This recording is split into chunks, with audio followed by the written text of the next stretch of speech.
নমস্কার।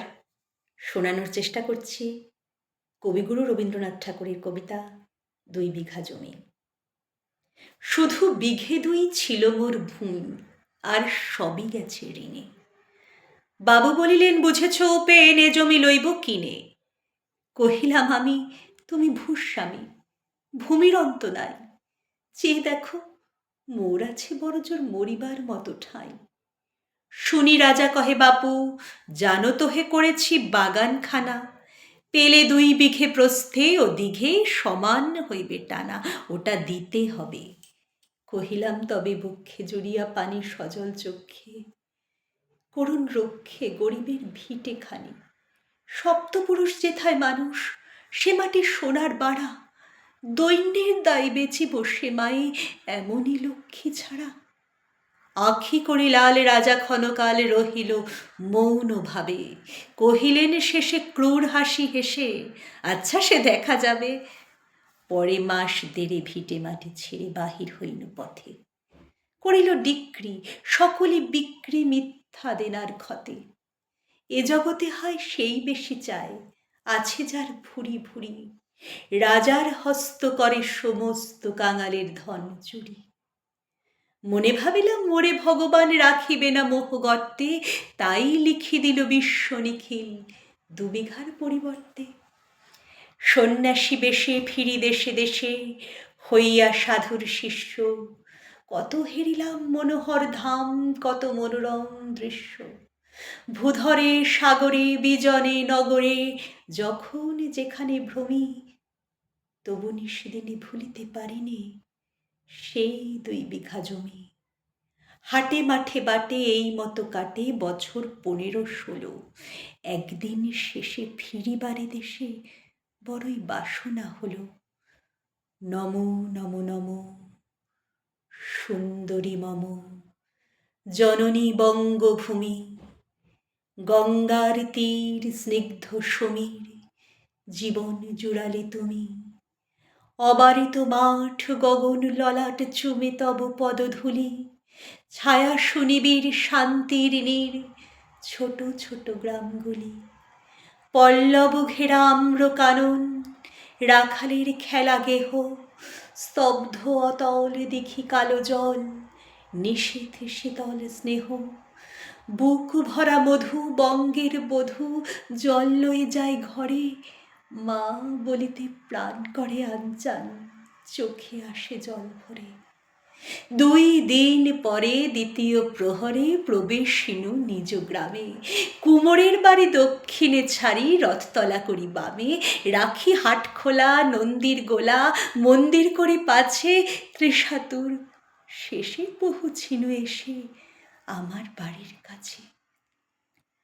ধিক ধিক করে শত ধিক তোরে, নীলাজ কুলটা ভূমি, যখনই যাহার তখনই তাহার, এ কি জননী তুমি। সেই মনে হবে একদিন যবে ছিলে দরিদ্র মাতা, আঁচল ভরিয়া রাখিতে ধরিয়া ফল ফুল শাক পাতা। আজ কোন রীতে কারে ভুলাইতে ধরেছ বিলাস বেশ, ৫ রঙা পাতা অঞ্চলে গাথা, পুষ্পে খচিত কেশ। আমি তোর লাগি হয়েছি বিবাগী, গৃহহারা সুখহীন, তুই হেথা বসি ওরে রাক্ষসী, হাসিয়া কাটাস দিন। ধনীর আদরে গরব না ধরে এতই হয়েছ ভিন্ন, কোনো খানে লেশ নাহি অবশেষ সেদিনের কোনো চিহ্ন। কল্যাণময়ী ছিলে তুমি ওই, ক্ষুধা হরা সুধা রাশি, যত হাসো আজ যত করো সাজ, ছিলে দেবী হলে দাসী। বিদীর্ণ হইয়া ফিরিয়া ফিরিয়া চারিদিকে চেয়ে দেখি, প্রাচীরের ধারে এখনো যে আছে সেই আম গাছ। এ কি, বসে তার তলে নয়নের জলে শান্ত হইল ব্যথা। একে একে মনে উদিল স্মরণে বালককালের কথা। সেই মনে পড়ে জ্যৈষ্ঠের ঝড়ে, রাত্রে নাহিক ঘুম, অতি ভোরে উঠি তাড়াতাড়ি ছুটি, আম কুড়াবার ধুম। সেই সুমধুর স্তব্ধ দুপুর, পাঠশালা পলায়ন। ভাবিলাম হায় আর কি কোথায় ফিরে পাবো সে জীবন। সহসা বাতাস ফেলি গেল শ্বাস, শাখা দুলাইয়া গাছে, দুটি পাকা ফল লোভিল ভূতল আমার কোলের কাছে। ভাবিলাম মনে বুঝি এতক্ষণে আমারে চিনেছে মাতা, স্নেহের সে দানে বহু সম্মানে বারেক ঠেকানো মাথা। হেনকালে হায় যমদূত প্রায় কোথা হতে এলো মালি, ঝুঁটি বাঁধা উড়ে সপ্তম সুরে পারিতে লাগিল গালি।